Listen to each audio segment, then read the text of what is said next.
What's up mga kapuso? Ito po ang mga ganap na dapat po natin abangan bukas dito lamang po sa Binibining Marikit.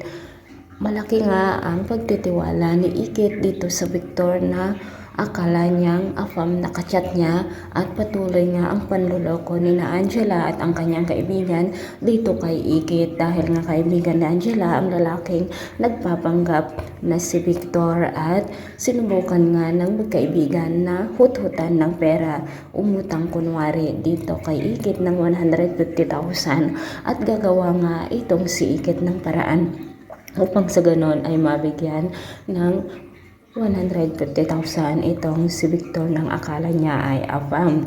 Ito naman pong si Erica ay patuloy na nilalason ang utak ng ama ni Ikit para sa ganon nga ay buo ang tiwala nito at maututan nilang mag-ina itong tatay ni Ikit para daw mag-away ang mag-ama at silang mag-ina sina Angela at Erica ang papanigan nitong ama ni Ikit mga kapuso.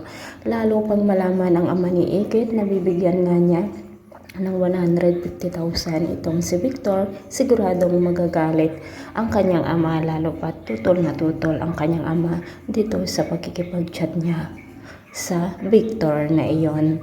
At buong akala nga nitong si Ikit ay totoong afam ang Victor na ito na hindi niya alam na fake account pala na gawa-gawa ni Angela. So mga kapuso, abangan po natin ang mga masasalimuot na ganap dito lamang po sa Binibining Marikit. Maraming salamat po. Bye-bye.